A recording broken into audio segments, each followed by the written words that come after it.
मनीष जी मिर्जापुर से। राधा वल्लभ श्री राधा वल्लभ श्री हरिवंश महाराज जी। महाराज जी, आपने कई बार सत्संग में बताया कि हमारे अंतःकरण पर 3 गुणों का प्रभाव पड़ता है। आपकी कृपा से ही हम अधम जीवों पर सतोगुण का प्रभाव आने पर शरीर पुलकित होने लगता है, अतः अशुभ प्रभाव भी होने लग जाता है, वाणी से शब्द भी नहीं निकलते। परंतु महाराज जी, आप तो प्रेम के समुद्र होते हुए भी व्यवहारिक क्रिया कैसे कर लेते हैं? ये हमें खुद पता नहीं, ये हमें खुद पता नहीं। तो इन लोगों ने भी प्रश्न किया था, ये हमें खुद पता नहीं। बस इतना जरूर बताते हैं कि जैसे किसी का सिस्टम हैक कर लिया जाए ना और वो चलावे, तो फिर उसका कोई बस तो रहता नहीं, क्योंकि सिस्टम हैक हो गया। तो हमारा पूरा सिस्टम हैक हो चुका है, हमारे सिस्टम को चलाया जाए। अब समझ पाओ तो समझ पाओ, सिस्टम को हैक कर लिया गया और चलाने वाला चला रहा है, हम केवल देख रहे हैं, हम चला नहीं पा रहे। ये हमारे चलाने से नहीं है, ये सिस्टम हैक कर लिया गया है। जब मैं था तब हरि नहीं, अब हरि है मैं ना है। तो कैसे जो पास रहते हैं वो जानते हैं कि हमारे बस का नहीं, ये जो भी हो रहा है ये सब प्रभु स्वयं संचालन कर रहे हैं, मेरे बस का नहीं, मेरे बस का नहीं। तो ये सारा का सारा खेल प्रभु के हाथ का है। भाई जी हनुमान प्रसाद पोद्दार जी ने जयदयाल गोयनका जी को लिखा, अब हमारे हाथ से कोई भी कार्य नहीं हो पाएगा। अब मैं गंगा किनारे एक पर्णकुटी छवाकर बस वहां रोना चाहता हूँ एकांत में बैठकर प्रिया प्रीतम के लिए। उनका नहीं नहीं, संपादन का कार्य भगवान ने आपको दिया है। तो ऐसे हो तो 20-20 घंटे कलम लिए हुए, ऐसे 20-20 घंटे समाधिस्थ रहते कलम लिए हुए। भाई जी महाराज संपादन का कार्य करना है तो फिर आदेश श्याम बंका जी संभाले। तो भाई जी की स्थिति ऐसी, पर भगवान सब कार्य कराते हैं। आचार्य देखो साक्षात प्रेम रूप होते हैं, पर प्रगट में आकर वो सब करते हैं ना, तो वो भगवान कराते हैं। अभी जब तक अहम बचता है तब तक हमें लगता है ऐसा कैसे हो सकता है, और जब भगवान बैठ जाते हैं तो सब कार्य मूकम करोति वाचालम पंगुम लंघयते गिरिम यत् कृपातम हम वंदे परमानंद माधवम। वही सब या रहस्य रघुनाथ कर बेगिन जाले कोय, और जो जाने रघुपति कृपा तो सपने मोह न हो। वही बैठ करके संचालन करते हैं हृदय में। अपने बस की तो बात नहीं है, अपने तो बस ऐसे है कि जरा सा हट जाए तो अभी धम्म से गिरे मिले नहीं, वही संभाले, वही पकड़े, वही चला रहे हैं, वही बुला रहे हैं, वही सब कार्य कर रहे हैं। हाँ जी, हम लोग बताते कहते हो कब जब हमारा साधन करते करते अहम समर्पित हो जाए। बंधन का मूल कारण अहंकार है। संस्कृति मूल शूल प्रदनाना शकल शोकदायक अभिमाना। तो देहाभिमान जो जागृत हो चुका, मैं पुरुष हूँ, मैं स्त्री हूँ, मैं करता हूँ, मैं भोगता हूँ। भजन करते करते जब दिव्य ज्ञान उत्पन्न होता है तो हम अपने को अलग देखते हैं शरीर से, शरीर में रहते हुए भी शरीर से अलग। और शरीर अलग है ही है। देखो कहे ना, वो जो थे वो तो चले गए, अब शरीर ही रह गया। तो शरीर से अलग है, वो तो अलग चले गए, लेकिन उसको कोई नहीं जानता। अगर जीते जी उसी को जान ले तो वही आत्मस्वरूप में स्थिति है। अब भगवान का खूब भजन करे, दूसरों का उपकार करे, पवित्र भोजन पावे और अधिकतर ब्रह्मचर्य से रहे। क्योंकि इस मार्ग के लिए जो दिमाग की ताकत चाहिए वो हलवा बादाम से नहीं आती, वो ब्रह्मचर्य से आती है। नहीं दिमाग ही नहीं लगेगा। आप लिखो राधा नाम और 1 घंटा उसी पे ऐसे रहो, राधा बिल्कुल हटेगा नहीं। हर समय अंदर राधा चल रहा है, राधा सुन रहे हैं, दिमाग फटने लगेगा, मन भागने लगेगा। अगर ब्रह्मचर्य ठीक नहीं, थोड़ी देर में ऐसे लगेगा ऐसे, और ब्रह्मचर्य ठीक है तो डटे रहोगे। ब्रह्मचर्य शारीरिक बल, आध्यात्मिक बल, बौद्धिक बल, सब बल प्रदान करता है। तो संतानोत्पत्ति के लिए गृहस्थ को उचित आदेश है। विरक्त को या जिनका ब्याह नहीं हुआ उनको तो बहुत संयम से अपने जीवन को भगवान की तरफ बढ़ाना चाहिए। ब्रह्मचर्य बहुत बड़ा वरदान है। इसी ब्रह्मचर्य के नाश में दुनिया डटी हुई है, नहीं डटी हुई, इसी का नाश। Boyfriend, girlfriend, live in relation, ये वो बस ब्रह्मचर्य नाश। जिसके निकालने में इतना सुख, उसको रोकने में कितना सुख होगा तुम सोच भी नहीं सकते। रोक कर देखो, बहादुर हो तो। जैसे अपने को लोग बहुत वीर मानते हैं, हम कहते हैं वीर बहादुर हो तो वीर को रोक के देखो। वीर हो तो वीर को रोक के देखो, बहुत कठिन बात है, बहुत कठिन बात। हाँ, संयम में हो जाए तो 10-10, 20-20 वर्ष हो गए, ऐसे ऐसे साधक हैं जिनको स्वप्न दोषी नहीं हुआ, ऐसे ऊर्ध्व रेता। तो फिर तो हम कह रहे हैं कम से कम संयम से चलो। गृहस्थी के लिए एक शिष्य जो सेवा में जाते थे संत के, तो उनका ब्याह हुआ, तो उन्होंने पूछा महाराज जी ब्याह हुआ है तो हम गृहस्थ में कैसे व्यवहार करें, संतों से ही, क्योंकि शास्त्रों तक हमारी पहुंच नहीं। तो उन्होंने कहा कि उत्तम बात तो यह है कि संतान उत्पत्ति के लिए ही केवल शास्त्र आदेश करते हैं। तो उनका गुरु जी ऐसा तो नहीं हो सकता, गृहस्थी में है कि संतान उत्पत्ति के लिए। तो उनका 1 वर्ष में एक बार, तो गुरु जी 1 साल में एक बार तो दोनों का रह पाना बहुत कठिन होगा। तो उनका 6 महीने में एक बार। तो उनका गुरु जी 6 महीना भी बहुत होता है। तो उनका फिर आखिरी बात है, धर्मशास्त्र जो आदेश करते हैं, माताएं बहनें जब मासिक धर्म से युक्त हो जाती है और पवित्र हो जाती है तो फिर 1 महीने में एक बार का ऐसा। तो उनका कहा कि गुरु जी महीने में एक बार बहुत कठिन होता है। तो उनका कफन ले और माथे में बांध ले, जो मना सकता है, मतलब मृत्यु को सर में बांध ले, जो मना वैसो करो। शास्त्र जो आदेश करता है उसके अनुसार चलोगे तो सुखी रहोगे।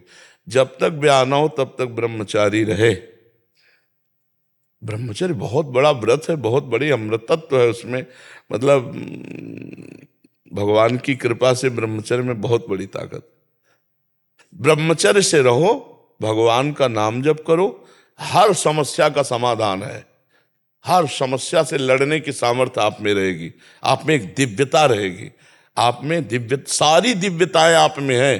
पर दिव्यता की खोज तो कोई करने चल नहीं रहा और दिव्यता नष्ट करके भोगों में अपना नाश कर रहा है। नए आज सत्संग में यही कह रहे थे कि नौजवान जवान बच्चे घुटने दर्द कर रहे, कमर दर्द कर रहे, दिखाई नहीं दे रहा, ये परेशानी वो परेशानी, और मनमानी आचरण करते हैं। तो अगर हम सही ढंग से चले तो हमारे अंदर दिव्य शक्तियां हैं, हम उन दिव्य शक्तियों को जागृत करें। जिधर जो चाहो आप प्राप्त कर सकते हो, जो चाहो। यही तो मनुष्य जीवन की दिव्यता है। पर यहां चाह इतनी गंदी हो गई कि हम दिव्यता की तरफ बढ़ ही नहीं पा रहे, उसी में गिर पा रहे, उसी में गिरते चले जा रहे हैं जी। बस हमारी सबसे अपनी तरफ से प्रार्थना है, ज्यादा शास्त्र की बातें तो नहीं समझ पा रहे हो। एक बात हमारी केवल समझ लो, सब प्रश्नों का उत्तर है।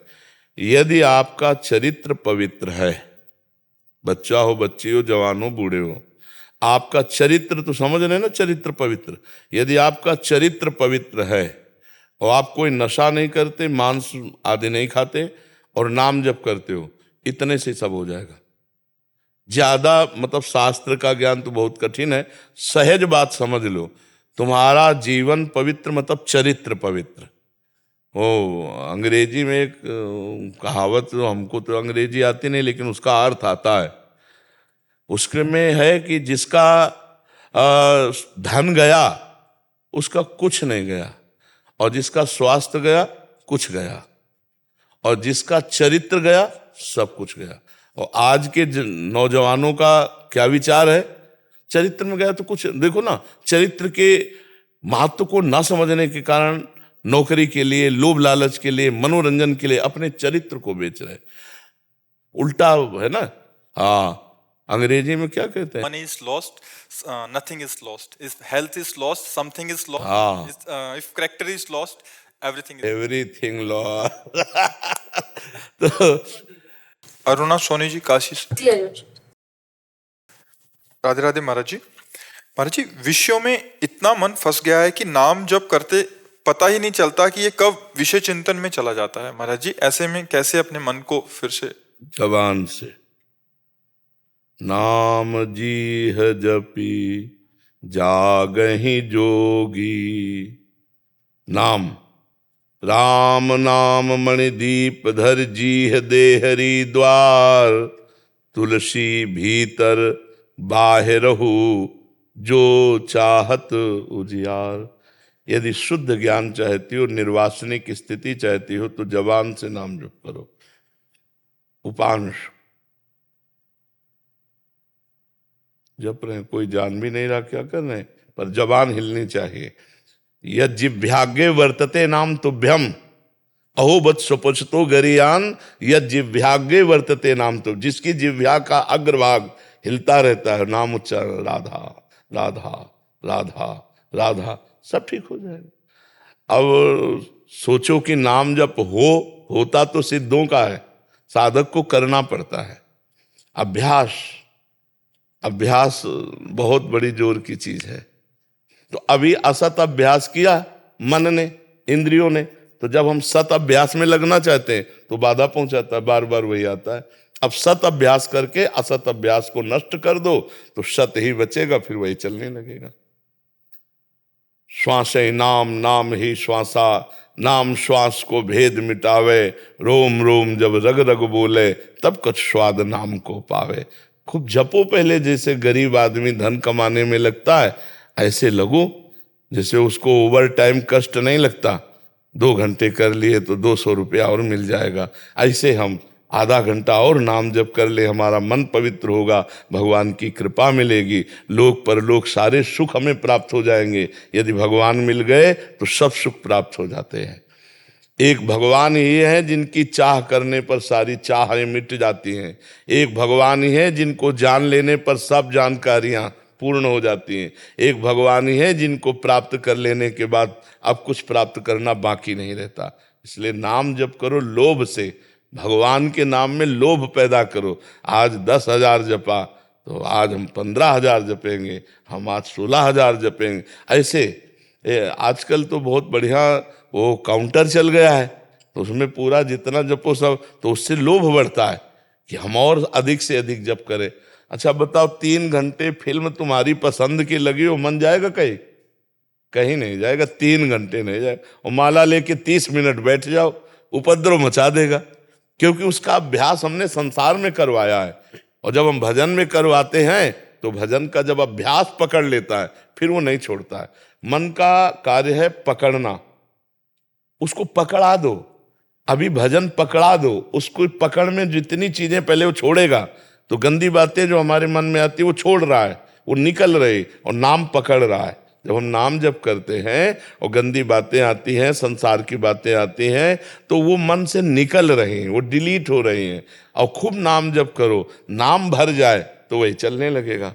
फिर जागृत स्वप्न सुषुप्ति स्फुरत में राधा पदाजत छटा। स्वामिनी जी का रूप राधा नाम अमृत है, अमृत है। अपना जन्म का जन्म हमने संसार में खो दिया, कुछ हाथ नहीं लगा। थोड़े दिन भजन करके देखो फिर कैसा लगता है। और भजन ऐसे थोड़ी किया जाता है कि आसन में बैठ के, केवल गृहस्थी में ऐसा भजन नहीं होता। सोहनी कर रहे राधा राधा राधा, रसोई बना रहे राधा राधा राधा, कपड़े धो रहे अंदर राधा राधा राधा। शरीर से कर्म करो और मन और जबान से नाम जप करो, ऐसे भजन करो। भगवान अर्जुन जी को कहते हैं मामुनिस्मर युद्ध च, मेरा स्मरण और युद्ध करो। तो अपने अपने कर्तव्य का पालन करते हुए धीरे धीरे अंदर नाम जप करो। क्या परेशानी, कोई पैसा लगता है?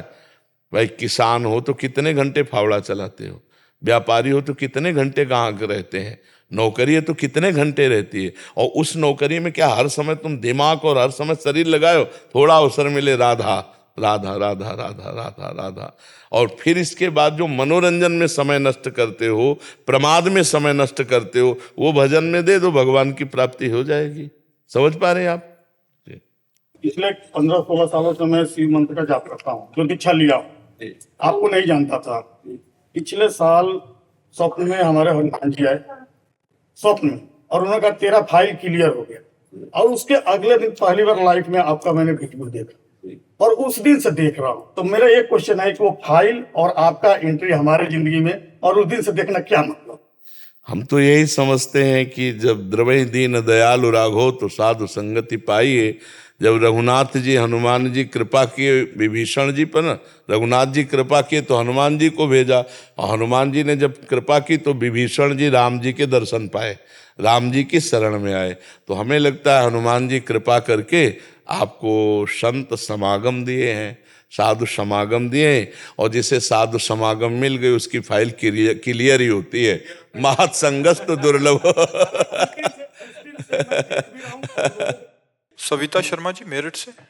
राधे राधे महाराज जी। महाराज जी, मेरी भगवान की पूजा पाठ में रुचि है, करती भी हूँ, लेकिन विचार सकारात्मक होने की जगह नकारात्मक विचार ज्यादा हावी रहते हैं महाराज जी। अभी नाम जप करो, नाम जप। नाम जप से जब तक अंतःकरण पवित्र नहीं होगा तब तक ये लक्षण बने रहेंगे। ये पाप का लक्षण है। नकारात्मक सोच ये ज्यादा बढ़ जाए तो डिप्रेशन में पहुंचा दे, और हर समय जलन पैदा करती रहती है, तो ये पाप का लक्षण है।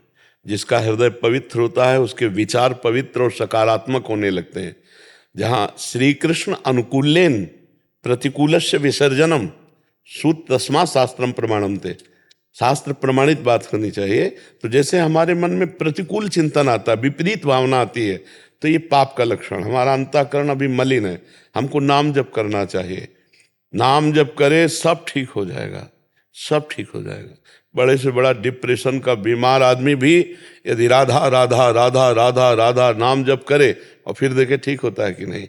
विश्वास करो, औषधियों में जो सामर्थ्य है वो भगवान की ही दी हुई है, तो वो तो भगवान का नाम है, नाम में तो अपार सामर्थ्य विराजमान है। तो हमारी जो नकारात्मक सोच है हमें दुख देती रहती है। दुख सुख हमारी सोच में है।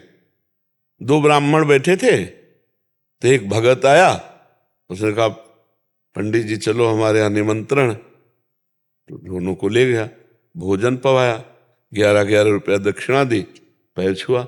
एक प्रसन्न मुद्रा में निकल रहा है और एक नाराज मुद्रा में निकल रहा है। तो एक ने पूछा कि आप प्रसन्न क्यों हैं? बोले इसलिए प्रसन्न हूं कि आज तो भोजन का भी जुगाड़ नहीं था, भोजन भी मिला और 11 रुपया भी मिले, इसलिए मैं प्रसन्न हूं। दूसरे से पूछा आप अप्रसन्न क्यों हैं, नाराज क्यों हैं? बोले सोचा था जजमान बढ़िया है, 51 रुपया देगा, 40 का घाटा हो गया, इसलिए मैं जल रहा हूं। समझ रहे हो? विचार में स्वागत दोनों का एक ही हुआ, लेकिन विचार में अंतर होने से एक सुखी है और एक दुखी है। ये नकारात्मक सोच बड़े से बड़े अनुकूलता में भी दुख ढूंढ लेगी, और सकारात्मक सोच बड़ी से बड़ी प्रतिकूलता में भी सुख ढूंढ लेगी। तो भगवान का भजन करने से बुद्धि पवित्र होती है। ईश भजन सारथी सुजाना, जितना आप भजन करोगे तो बुद्धि रूपी सारथी ये सुजान हो जाएगा, ये सकारात्मक अपने इंद्रिय रूपी घोड़ों को मोड़ेगा। नहीं तो इंद्रियां मन एक गलत चिंतन करा करा करके डिप्रेशन में होता क्या है, नकारात्मक सोच बढ़ जाती है। यार कहीं ऐसा न हो जाए, कहीं ऐसा न हो जाए, कहीं ऐसा न, वो सोचते सोचते इतना नकारात्मक हो जाता है कि वो अपने शरीर की नाश की भी वृत्ति सोच लेता है। इसलिए निगेटिव भावों को रोकने की कोशिश कीजिए विचार के द्वारा, और विचार में जो रोकने की सामर्थ्य आती है वो भजन से आती है। राधा राधा राधा खूब नाम जप कीजिए। जितना पूजा पाठ ये बाहरी है, हमारी बात समझना। सांप की बांबी के ऊपर लाठी चलाओ और सांप अंदर घुसा बैठा, उसमें कोई फर्क पड़ेगा क्या? अंदर जाना चाहिए।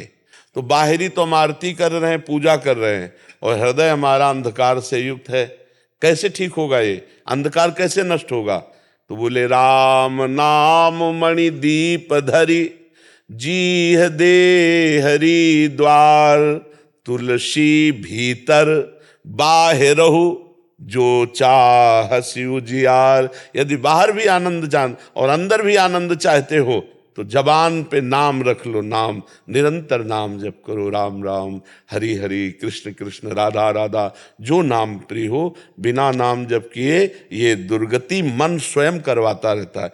देखो मन ही तो है ना, ज्यादा प्रतिकूल चिंतन करा दे तो अपने आप से सूट, आपके हाथ से आपको सूट करवा देगा, आपके हाथ से आपका गला कटवा देगा, आपके हाथ से आपको जहर खवा देगा, आपके हाथ से अपने फांसी लगवा देगा।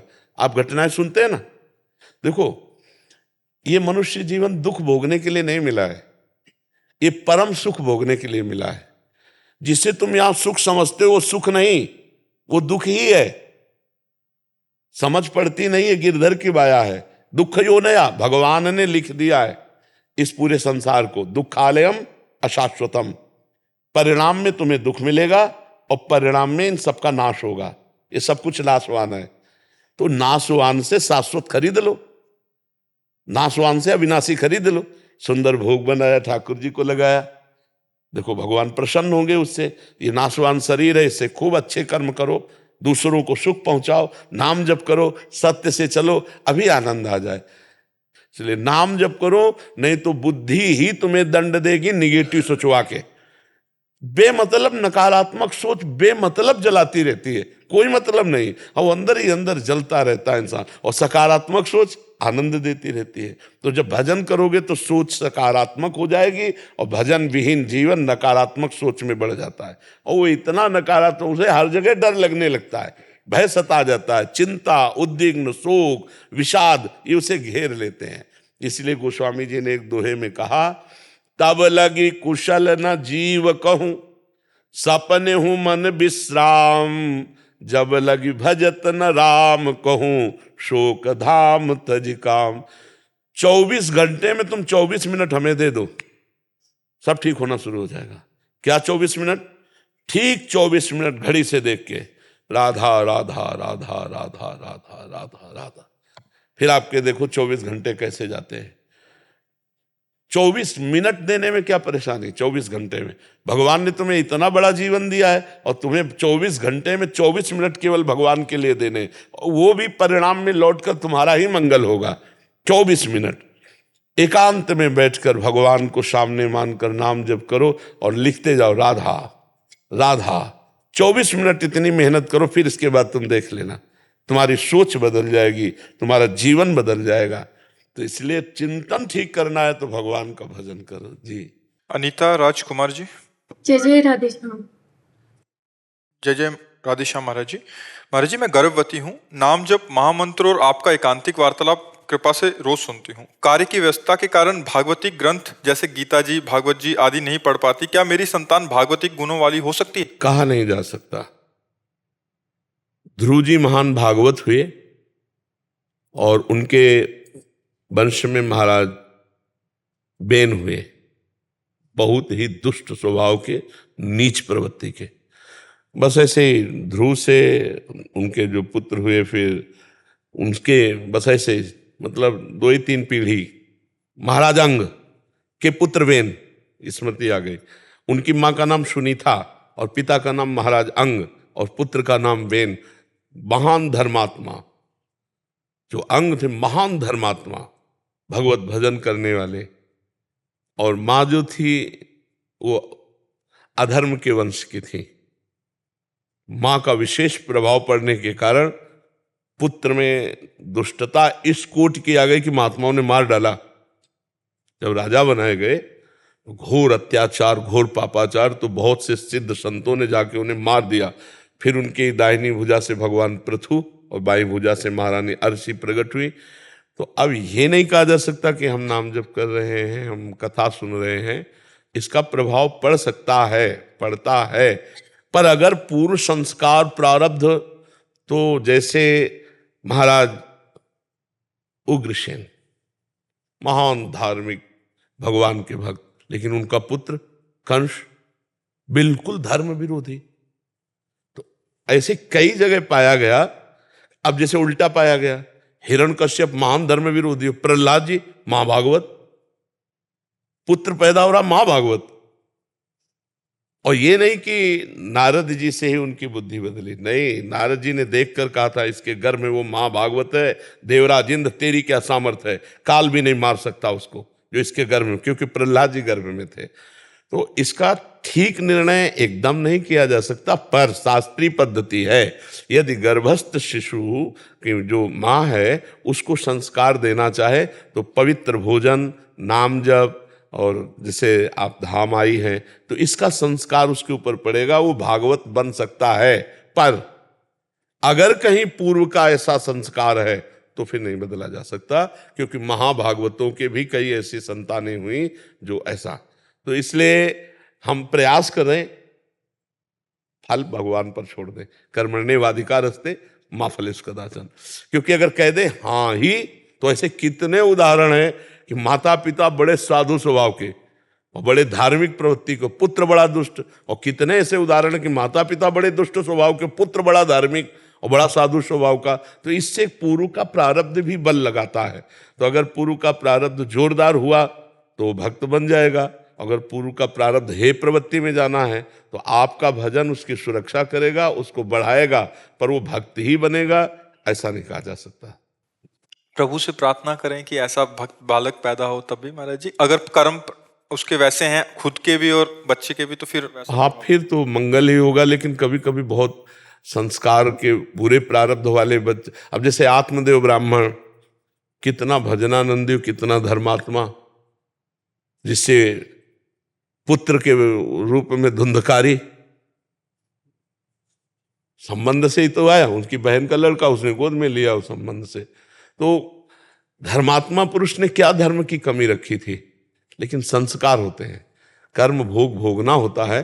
तो अगर अच्छे कर्म भोग भोगने तो अच्छा पुत्र पैदा हो गया, देख देख के आनंद होता है, उसके कर्म सुनकर आनंद होता है।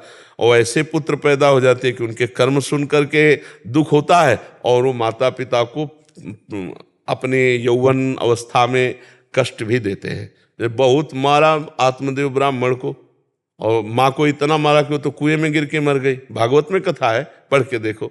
तो ये थोड़ा पर्दा लगा हुआ है, इसको फाइनल में नहीं कहा जा सकता कि हाँ, ऐसा नहीं कहा जा सकता। एक वृद्ध माता जी मिले थे, वो कह रहे थे कि घर वालों ने भगा दिया बेटा बेटी ने, तो अभी कृपा ये हुई कि वृंदावन वास मिल गया। उनके ऐसे तिरस्कृत करने पे शायद ऐसे फंसी रह जाती, तो कोई कोई संयोग बनता है कैसा भी महाराज जी। हाँ, और इसमें भी जैसे अपने प्रारब्ध मान लो इनके हैं भोग के अच्छे, तो सात्विक और ऐसा पुत्र, और अगर इनको भोग भोगना है तो वो फिर क्रूर स्वभाव का प्रकट हो सकता है। ये सब करने पर भी मतलब इस पर फाइनल नहीं किया जा सकता, क्योंकि पूर्व प्रारब्ध उस जीव का क्या है, कौन आया इस गर्भ में, इसका हमें तो पता नहीं ना। ये भगवान जानते कि कौन आया है गर्भ में, और वो किस कोटि का है, किस कैसा प्रारब्ध, ये पर्दे में रहता है, ये तो भगवान ही जानते हैं। राधे जी, न्यू दिल्ली से।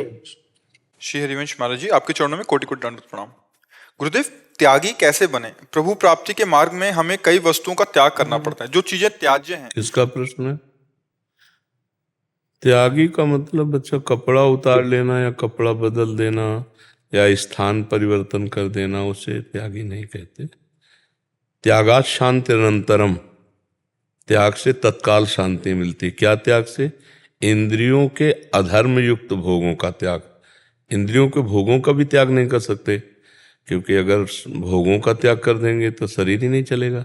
जल भी, भोजन भी, जो आवश्यक औषधि है, जो आवश्यक पेय पदार्थ है, आवश्यक खाद्य पदार्थ है, अधर्म युक्त विषयों का त्याग। जैसे रोटी दाल से काम चल सकता है, हम मनुष्य, हमें मांस अंडा नहीं खाना चाहिए, क्योंकि वो हमारे लिए निषेध है, मनुष्य के लिए निषेध है। ये हिंसक पशुओं का भोजन है। बिल्ली कबूतर को खाती है, उसको कोई पाप थोड़ी लगता है। सिंह बलात् पशुओं को जबरदस्ती गाय भैंस को मार कर खाता है, उसको कोई पाप थोड़ी लगता है, उसका विषय है। लेकिन हम मनुष्य हैं, यदि हम ऐसा करते हैं तो घोर पाप है। जो अपनी जबान के स्वाद के लिए, शरीर पोषण के लिए किसी भी जीव की हत्या करता है, वो बहुत पाप है। तो हमको त्याग क्या करना, ये बात समझना। ये नहीं कि भोजन त्याग दें, भोजन त्यागोगे तो भूख का चिंतन होगा, भगवान का थोड़ी चिंतन होगा। क्षुद्र व्याधि चिकित्सताम अन्नम औषधम, अन्न रूपी औषध से क्षुधा रूपी व्याधि की चिकित्सा कर ले। प्यास लगे, पानी पियो, शराब नहीं। इधर उधर के गंदे पेय पदार्थ पीने से बुद्धि भ्रष्ट हो जाती है। हमको जो त्यागना वो समझना है। गृहस्थ है, हमारा ब्याह हो गया तो हम अपनी पत्नी से अनुराग करेंगे, दूसरी माताओं बहनों की, विश्व के किसी की भी तरफ काम दृष्टि से नहीं देखेंगे, वो पक्का त्यागी माना जाएगा। हमें धन चाहिए तो हम मेहनत से और धर्म से जो वास्तविक सत्य की कमाई है वही स्वीकार करेंगे, इसके अलावा नहीं। बढ़िया त्यागी पुरुष है वो। गृहस्थ में रहता हुआ वो धर्मयुक्त त्याग किए हुए भगवान को प्राप्त होता है। अम्बरीश जी चक्रवर्ती सम्राट, महान भक्त है भगवान के, कई रानियां हैं, चक्रवर्ती सम्राट तो सब वैभव है, लेकिन सब कुछ भगवान का। नाथ सकल संपदा तुम्हारी, मैं सेवक समेत सब। बढ़िया त्याग है ये, समझ, हम हमारी बात समझ रहे हो ना। ये त्याग का स्वरूप है। जो बाहरी जैसे एक जगह हम गए, उस समय विरक्त भाव से भ्रमण में थे, तो एक परमहंस जी आए तो जमीन पे बैठे, तो हमने कहा तखत पे बैठ जाओ। बोले तुम्हारा, हमसे कहा तुम्हारा आश्रम है? कहा नहीं महाराज जी, हम भी भ्रमण करते हुए यहाँ आए, और दूसरी बात बेटा मैं वहाँ बैठता हूँ जहाँ से उतारा ना जाऊँ। तो बोले मैं जमीन पे बैठा हूँ, यहाँ से उतारा तो जाऊँ। तो हम कहा नहीं महाराज जी, यहाँ के जो महाराज हैं बड़े त्यागी हैं। बहुत जोर से ऐसे जैसे बच्चा हंसता है, तो सशंकित भाव से देखा, तो हम कई दिन वहाँ रुके थे, तो उनका ये सब बना हुआ और त्यागी है। वो महाराज जी पैसा छूते नहीं। फिर और हंसे, छूते नहीं तो आता कहाँ से? हमका कपड़े में बंधवा लेते हैं ऐसे। ये सब नाटकबाजी, त्याग नहीं है ना? त्याग का मतलब है कि जितनी हमें आवश्यकता है, अगर हमें औषधि के लिए 100 रुपये की आवश्यकता है, बिना मांगे आ रहे हैं, उनको रख लेंगे। हमको उसका अनुचित व्यवहार नहीं करना, त्याग को समझना थोड़ा नहीं। अब जैसे वाणी का, बोलने का त्याग, अब मौन है। महाराज समझे नहीं? अब पूरा चित्त वृत्ति उसके समझाने के लिए बोल रहे। अरे एक बार बोल दे, को उठा के लिया, खत्म कर लो। नहीं, हम अपनी वाक शक्ति को बर्बाद कर रहे हैं, ना कि संचय कर रहे हैं। त्याग को समझने की आवश्यकता है। हम गंदी बात नहीं बोलेंगे, कटु वाक्य नहीं बोलेंगे, किसी का अहितकर नहीं बोलेंगे, मृदु बोलेंगे, सत्य बोलेंगे, मधुर बोलेंगे। अब हो गया, बढ़िया हो गया। राधे श्याम, आवश्यक बात कर ली, ये वाणी का त्याग। ऐसे त्याग को समझना होगा। जो एक बाहरी त्याग प्रदर्शन है, उससे आत्म शांति नहीं होती। ठंडी लग रही है, उचित जो आपके पास अर्थव्यवस्था, उससे कपड़े पहन लिए, या जो भगवान ने वस्त्र दिया उससे ढक लिया, और भगवान का चिंतन करें। अगर वास्तविक हमारी क्षमता है कि वस्त्र रहित रहकर निरंतर भगवदाकार, बढ़िया है। अगर नहीं तो कितने जीव वस्त्र रहित रहते हैं, उनको क्या भगवत प्राप्ति हो जाती है? कितने जीव अन्न नहीं पाते, केवल फल पाते हैं, क्या उनको भगवत प्राप्ति हो जाती है? कितने जीव जल में रहते हैं, केवल जल में ही पीते हैं, जल में ही रहते हैं, क्या उनको भगवत प्राप्ति हो जाती है? कितने जीव माटी में रहते हैं, केवल मिट्टी खाते हैं, क्या उनको भगवत प्राप्ति हो जाती? कितने जीव वायु पीकर रहते हैं, उनको क्या भगवत प्राप्ति? भगवत प्राप्ति भगवत चिंतन से होती है, जिससे हमारा चिंतन सुरक्षित रहकर भगवान के चिंतन में लगे, वही त्याग सार्थक है। नहीं तो सो सब धर्म करम जरि जाऊ, जह न राम पद पंकज भाऊ। जोग कुजोग ज्ञान अज्ञानू, जहाँ नहीं राम प्रेम प्रधानु। समझ पा रहे हो बच्चा हमारे? कोई कहे कि हाँ हम आपने काम कर दिया हमारा, हम अपनी खुशी से कोई उपहार या आपको दे रहे हैं, तो वो लेना चाहिए? नहीं, उस समय नहीं, उस समय नहीं। इस समय हमने सरकारी ड्यूटी निभाई है, हमने कोई पर्सनल काम नहीं किया है, इसलिए हम शाबाशी के पात्र नहीं, क्योंकि हमारे पास सब है, बिल्ला है, वर्दी है, ये सरकार की है, और ये मेरा कर्तव्य था, मैंने कर्तव्य कर्म किया, और ये जो कार्य किया इसमें हमें तुम्हारी शाबाशी की जरूरत नहीं, क्योंकि मैं भारतीय सरकार का आदमी हूं। आप इस पर कोई समझ रहे हो ना? हाँ, दान लेने की आवश्यकता नहीं है, क्योंकि बाबा जी नहीं है, और शाबाशी तुमसे चाहिए नहीं, क्योंकि हमने अपने कर्तव्य का पालन किया है। भगवान ने हमको जो ड्यूटी दी उसका हम निर्वाह करते हैं। अच्छा आप बताइए, आपने खुशी से उसको दिया, दूसरे ने कैमरे में कैद किया, बचोगे? आप कहोगे कि नहीं साहब हमने तो ये तो ऐसे खुशी से दे रहे थे? आपकी सफाई नहीं काम आएगी, आप रंगे हाथ पकड़े जाओगे, दोषी ठहराए जाओगे। ऐसा हमें लगता है कि ये बहुत बड़ा धर्म का विषय होगा। महाराज जी, कई अधिकारियों के घर के बाहर लोग तोहफे रख जाते हैं कि हमारा आपने ये काम किया, हम आपको तोहफे में दे रहे हैं। हाँ, तो उनको दूसरों को तोहफा दे देना चाहिए, गौशाला में देना चाहिए, जहाँ हजारों गायें भूखे रहती हैं, वहाँ उनका पोषण होता रहेगा। धर्म का पैसा भाई, हमारी बात मान लो, वो तुम्हारे परिवार को सुखी रखेगा। अगर अधर्म का पहुंच गया तो आतंक मचा देगा, ये पक्की बात है, पक्की बात है। 100 के 100 मर गए अधर्म के कारण। जो कुरुवंशी पांडव का विरोध, पांडव की संपत्ति छीन, 100 के 100 मर गए, और 18 अक्षोणी कटी केवल इसी अधर्म के खेल से। तो मुझे लगता है जैसा शास्त्र सम्मत विषय है कि धर्म तो एक धर्म ही है। देखो, हम पुरानी तुम्हें बात कह रहे हैं कि गांव के लोग 100 रुपया का गेहूं बेचा था, तो 10 रुपया उसमें एक्स्ट्रा आ गया, तो जब घर में गिना गया तो 110 थे। तो पिताश्री ने कहा, ये 100 सहित लेके जाओ, पहले 100 रुपया भी लो और जाओ, और उनको गिनवाओ कि 10 ज्यादा थे और दे के आओ, तो फिर वापस आओ। पानी भी नहीं पीने दे, जाओ, बेईमानी नहीं, 10 रुपया एक्स्ट्रा रख लेना, बेईमानी होगी। कितने पवित्र लोगों के स्वभाव होते थे। कहीं कोई बाहर भूला भटका शाम के आ गया तो दामाद की तरह घर में रखते, खाओ पियो, दरवाजे में आराम से पढ़ो, उसकी सुरक्षा।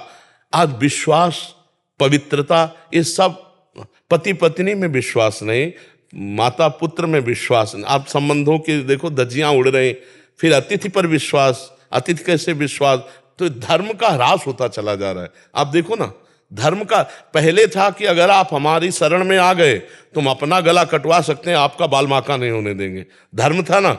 अब ऐसा नहीं है, ये सब धर्म का ह्रास होता चला जा रहा है। ये धर्म है, अतिथि धर्म, शरणागत की रक्षा का धर्म, पतिव्रत धर्म, बहुत से धर्म है। भगवान जो कह रहे हैं अपने अपने कर्तव्य का पालन करो तो सब यज्ञ है। अगर यज्ञ के अवशिष्ट भाग को सेवन करोगे तो तुम मुझे प्राप्त होगे, और मनमानी करोगे तो फिर पतन हो जाएगा। और आज पतन ही ज्यादा हो रहा है, नहीं हो रहा, वासनाओं के खेल हो रहे हैं, वासनाओं के खेल हो रहे हैं। सब अंदर से देखिएगा आप, धर्म के लिए ऐसा नहीं कि नहीं है, बिरले ही हैं। वासनाओं के लिए चाहे हम कुछ भी करते हो, हमारा उद्देश्य अगर वासना का है तो सब बेकार है, और उपासना का है तो सब बढ़िया है। कुछ भी करो, अपने अपने धर्म के अनुसार कुछ भी जो है कर्तव्य कर, वो भगवान को अर्पित कर दो, उपासना बन गई। और कुछ भी करो अच्छे से अच्छा, अगर अंदर से वासना का खेल है तो सब बेकार हो गया। बस यही बात समझाना है कि अंदर से समझ लो, अलग से कुछ नहीं करना। आप व्यापारी हो, ईमानदारी से सामान को बेचो, जितना मुनाफा उचित है उतना मुनाफा लो। बिल्कुल सब कोई जानता है कि मुनाफे के लिए ही व्यापार होता है। झूठ के बोलो, जैसे कहते हैं ना, झूठ बोले बिना व्यापार नहीं। क्यों? हम व्यापार किए तो अर्थ के लिए किए। 100 की सामान लाए, 20 रुपया अगर उसका उचित मुनाफा है तो हम उचित मुनाफा बोल देते, ऐसे चला जाता है। पर आजकल कहते हैं कि बिना झूठ के काम ही नहीं चलेगा, मतलब बिना अधर्म के काम नहीं चलेगा। ऐसा कैसे हो सकता है? हमें लगता है कहीं भी झूठ की आवश्यकता नहीं। अगर हम सत्य पे चले, धर्म पे चले, तो कहीं भी झूठ बोलने की, आज भी कलयुग है तो क्या हुआ, पर अब झूठ की सत्ता हो गई है। झूठे ही लेना, झूठे ही देना, झूठे ही भोजन, झूठ चबेना। हेलो, कहाँ हो आप? अब वहाँ बगल वाली गली में, बोले इस समय तो मथुरा में है। आज नहीं, झूठ बोलना मोबाइल, झूठ बोलना खानपान, झूठ बोलना क्रिया व्यापार, तो नहीं असत्य संपातक पुंजा, बुद्धि मलिन होती चली जाती है। किराज जी बीकानेर से। राधे राधे। राधे राधे महाराज जी। महाराज जी, आत्मविश्वास और अभिमान को कैसे परखा जाए? हमारे अंदर का आत्मविश्वास कब अहंकार में परिणत हो जाता है, उसका ज्ञान कैसे? आत्मविश्वास का आप क्या स्वरूप, किसका है प्रश्न, किसका है? आत्मविश्वास का आप क्या स्वरूप समझते हैं? जैसे कोई कार्य पूर्ण हुआ, मैंने पूरा किया, ऐसा लगना आत्मविश्वास है? कैसा, मतलब आपने आत्मविश्वास को क्या देखा कि मैंने ऐसा किया? किसी कार्य की सफलता होने पे आत्मविश्वास, वही मैं पूछ रहा हूं। तो उसमें अगर आप भगवत कृपा देखें, नहीं कि भगवान की बड़ी अहेतुकी कृपा हुई कि इस कार्य में मुझे क्षमता दी कि मैं सफलता प्राप्त करूं, और सफल हुआ। मूल में तो भगवान ही है ना। जैसे ये तुम्हारा रूप है तो भगवान ने रचा है ना, आपकी तो इसमें कहीं कोई कारीगरी नहीं ना। तो आप में जो पावर दिया है बौद्धिक और शारीरिक, वो किसके द्वारा दिया हुआ है? भगवान के द्वारा। तो जितने भी कार्य पूर्ण होते हैं वो दो से ही होते हैं, बौद्धिक स्तर से और शारीरिक क्षमता जो हमारी होती है। कोई बौद्धिक स्तर के कार्य होते हैं, कोई शरीर बल से पूरे होते हैं। तो दोनों बल भगवान के द्वारा ही दिए हैं ना। तो हम अहंकार के लिए रास्ता ही नहीं रखते हैं। भगवान ने हमें ऐसा बल दिया और भगवान की कृपा से सफलता प्राप्त हुई। तो इसे परम पवित्र विश्वास आपका दिन प्रतिदिन भगवान के प्रति बढ़ता जाएगा और आपकी जीवन की यात्रा पूर्ण होगी। जब हम इसको इस रूप में लेते हैं कि मैं सबसे अच्छा सफल हुआ, तो फिर अहंकार आ जाता है इसमें। यदि हम बीच में भगवान को नहीं लाते तो फिर अहंकार आ जाता है और फिर उसका पतन होता है, फिर उसका पतन होता है। भगवान से जो जोड़ दिया जाता है वो परम पवित्र, और जो मैं से जोड़कर संसार को जोड़ दिया जाता है वो अपवित्र हो जाता है। तो वो मैं के साथ जो जुड़ा प्रकृति का अंश उसे मलिन कर देता है। इसलिए परमात्मा को बीच में लाना अति अनिवार्य है। कहो मत वाणी से, वाणी से तो यही है कि आपको इनाम मिल रहा है, आप हर्षित हो रहा है, पर आपको अंदर से कि ये सब मेरे भगवान की कृपा से हुआ है, क्योंकि उस परमात्मा ने मुझे बुद्धि दी, मुझे बल दिया, उन्हीं के बल से, बुद्धि से ये सब काम हुआ। तो अंदर ही अंदर हम खुशी होकर उसकी जय मना रहे हैं। अगर हम हार जाते हैं तो फिर वो भी भगवान की हाँ, सुख दुखे समय कृत्वा लाभा लाभो जया जयो, यही सच्चे भक्त की पहचान, यही सच्चे ज्ञानी की पहचान। ठीक है ना, बहुत अच्छे। ऐसे चलो, अहंकार के लिए कोई जगह मत रखो। अहंकार उसे कहते हैं सफलता पर स्वयं को रखना, सफलता पर स्वयं को रखना उसे अहंकार कहते हैं। कुछ भी अगर कहीं भी मैंने इतने खिताब प्राप्त किए, मैंने, अभी उसका अहंकार बढ़ रहा है। और भगवान की कृपा से ऐसा ऐसा ऐसा सब ये सहज स्वभाव में है। अंदर से भगवान की बात रखे जरूर। अगर भगवान की बात नहीं रखेगा तो फिर वो अहंकार आ जाएगा और वो फिर गलत करवाएगा। अब जैसे बड़े बड़े उसमें हर्षित हुए जीत कर, तो फिर शराब है, ये बेविचार है, ऐसे बढ़ता चला जाता है और वो गिर जाते हैं, वो पतित हो जाते हैं। तो विजय तो वही है कि माया पर विजय प्राप्त की जाए, इंद्रियों पर विजय प्राप्त की जाए। क्यों? अगर आप विजयशील जगत में हो तो सच्ची विजय है कि आप अपने पर विजय प्राप्त कर लो, आपसे कोई गंदा काम ना हो, किसी का अहित ना हो, आप इंद्रियों पर विजय प्राप्त कर लो, मन पर विजय प्राप्त कर लो, तो सच्चे विजयी होगी कि नहीं? अब दूसरी जगह तो विजय प्राप्ति के खुद गुलाम बने हुए इंद्रियों के, मन के, जैसा चाहे वैसा गंदा करवा ले। तो मुझे लगता है कि भगवान से विमुख होने के कारण सफलता भी अंत में असफलता का रूप ले लेती है, और भगवान को सम्मुख रखे तो असफलता भी सफलता का रूप ले लेगी। जैसे पांडवों को वन वन भटकना पड़ा, पर हस्तिनापुर के सिंहासन पर पांडव ही बैठे। तो इसलिए धर्म से चलो और अहंकार के लिए जगह मत रखो, उसे भगवान को समर्पित करके कि भगवान के। और सच्ची बात बच्चा है, आप मान लो बहुत बुद्धिमान भी हो सकते थे, आप पागल भी हो सकते थे, भगवान ने आपको इतनी क्षमता दी है तो उसी क्षमता से तो आप विजय प्राप्त कर रहे हो। तो है ना भगवान की दी हुई बुद्धि, भगवान का दिया हुआ बल। नहीं मान लो आपका शरीर ऐसा है और ऐसा बना, आप चाहो तो ऐसा बन जाता, लेकिन भगवान ने जैसा चाहा वैसा तुम्हें कर्म के अनुसार दे दिया। अब इससे सफलता और असफलता ये दोनों, तो दोनों में हम समान भाव रखकर चलेंगे तो हमें भगवत प्राप्ति हो जाएगी, हम दिव्य हो जाएंगे। अपने अंदर बहुत शक्तियां हैं अध्यात्म की, उनको जागृत करने की जरूरत है। तो अगर भगवान को लेके चलोगे तो शक्तियां जागृत होगी, और अहंकार को लेके चलोगे तो जो शक्ति मिली है वो भी छीन होती चली जाएगी, नष्ट होती चली जाएगी। दिव्य नाम दास जी, अमेरिका से। राधा श्री हरि। गुरुदेव, आपके चरणों में कोटि कोटि प्रणाम। गुरुदेव, मैं अपने जीवन में ऐसा क्या करूं कि काया वाचा मनसा से किसी भी समय स्थान परिस्थिति में किसी भी जीव के प्रति कोई भी अपराध ना बने? भगवान की शरण में हो जाओ। जब जीव भगवान की शरण में हो जाता है तो शरणागति का रंग चढ़ता है। जब रंग चढ़ता है तो सब में भगवान नजर आते हैं।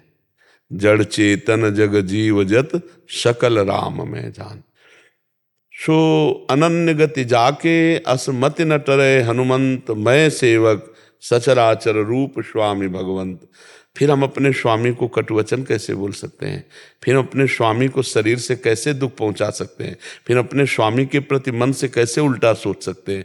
तो पहले हम मन वचन कर्म से भगवान की शरण में हो, भगवान का चिंतन करें और सब में भगवान की भावना करें। अगर सब में भगवान की भावना करेंगे तो ये बात हो सकती जो आप प्रश्न किए, अन्यथा ही नहीं हो सकती। अनुकूलता में चलेगा, लेकिन जब सामने गाली देता होगा, कोई प्रतिकूलता करेगा, तब हमारे मन वचन कर्म से उसका अमंगल ना सोचे। ये केवल शरणागत भक्त का हृदय होता है, क्योंकि भक्त का जो हृदय होता है वो करत जे अनुशहन निंदक तीनों पे अनुग्रह कियो। जो उसको मार रहे हैं, जो उसको गाली दे रहे हैं, उसका भी वो मंगल कर रहे हैं। ठाकुर हरिदास जी को 22 बाजारों में कोड़ों से मार मार कर खाल खींच दी, और जब जल्लादों ने कहा हरि बोल करता है तो मुस्कुरा दिए कि अब तुम्हारा भी कल्याण हो जाएगा, क्योंकि तुमने भी 2 बार हरि हरि ऐसा उच्चारण किया। मतलब मारने वालों के लिए भी कल्याण की इच्छा होना, ये केवल भगवान के शरणागत में हो सकता है। जो निंदा करते हैं, जो अपमान करते हैं, जो पीड़ा पहुंचाते हैं, उनका भी कभी किसी काल में अमंगल ना हो। चरणदास जी नाम के एक महात्मा हुए, उन्होंने कहा साधु निंदक मित्र हमारा, जो हमारी निंदा करे, जो हमारा अपमान करे, वो स्वस्थ रहे, निरोग रहे और कभी भी उसका अमंगल न हो और भगवान उस पर कृपा करे। ये हृदय केवल भक्त का हो सकता है। नहीं तो अगर एक कोई गाली दे तो दो गाली देने की इच्छा आ जाएगी, नहीं आ जाएगी। तो ये भाव केवल भगवान के शरणागत में होता है, दूसरों में नहीं होता।